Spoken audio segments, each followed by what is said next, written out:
Ẹ kú dédé àsìkò gbogbo ibi tẹ́ ti ń gbọ́ mi lé lóko tàbí lẹ́yìn òde, jẹ́ kí a gbàdúrà. Bàbá wa olùfẹ́ wa, àwọn alátìlẹ́yìn wa, olùpamọ́ wa, gbogbo yín àti ọlá ní forúkọ yín fún oore ọ̀fẹ́ ńlá bàǹtàbàǹtà láti tún rí ọjọ́bọ̀ kejì nínú oṣù ìkarùn-ún oṣù oore ọ̀fẹ́. Gbogbo yín àti ọlá ní forúkọ mímọ́ yín o fún oore ọ̀fẹ́ ńlá láti kò ṣeé fowó rà yìí o. Ògo ní forúkọ yín. Ọ̀rọ̀ tí a gbéyàwó lẹ́nu kó ṣe ayé ọkàn àti ara wa ní rere, kó má ṣe lòdì sí wa ní ọjọ́ ìdájọ́, nítorí tí a gbàdúrà lórúkọ Jésù Kristi Olúwa wa. Àmín àmín lórúkọ Jésù. Ìwé ọ̀run ṣíṣí tí a tẹ ọwọ́ olùṣọ́ àgùntàn yín náà kọ Adéjàre Adébóyè kọ ní ọjọ́ kẹjọ oṣù karùn-ún ọjọ́bọ̀.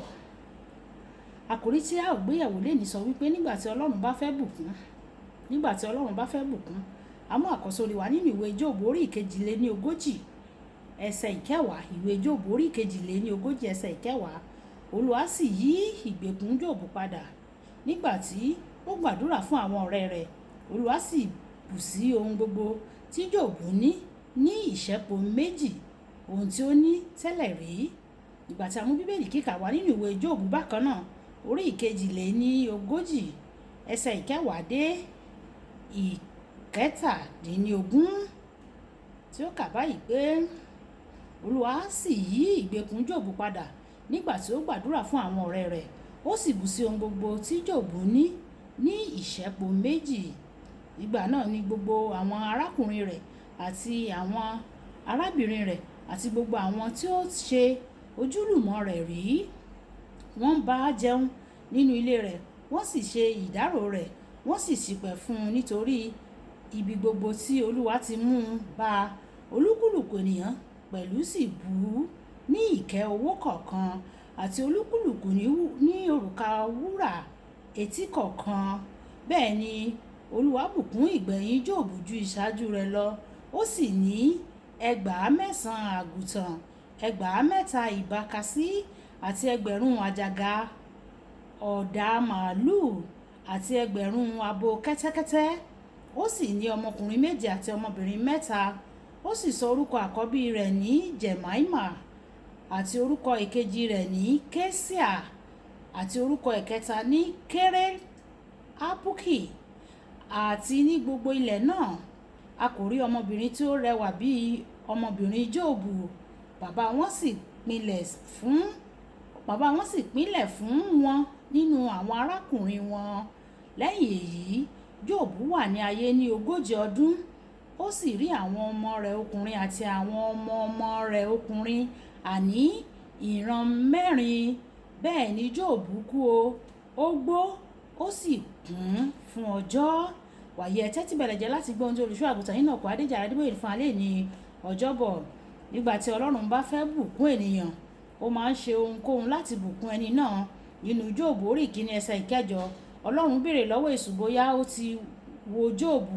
Ó lè rò pé Ọlọ́run kàn fẹ́ fi Jóòbù yangàn ni, ṣùgbọ́n nígbà tí o bá dé òpin ìtàn Jóòbù, wà á rí i pé Ọlọ́run wá àǹfààní láti bùkún Jóòbù ní ìlọ́po méjì. Kódà ohun gbogbo tí ó ìlọ́po méjì kọjá ohun gbogbo tí ó ní tẹ́lẹ̀. Bí o ṣe rí nínú ìwé Jóòbù orí ìkejìléníogún ẹsẹ̀ ìkẹwàá, Olúwa sì bù sí ohun gbogbo tí Jóòbù rí ní ìlọ́po méjì ohun tí ó ti ní tẹ́lẹ̀ rí.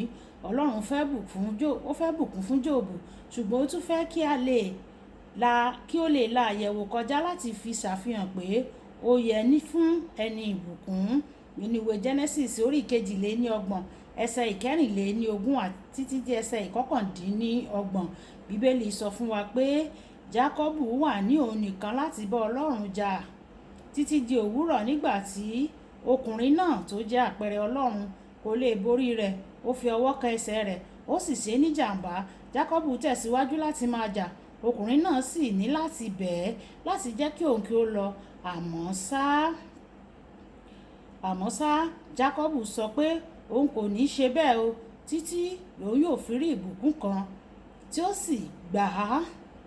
sì gba ìbùkún náà lẹ́yìn ọ̀rẹ̀yìn.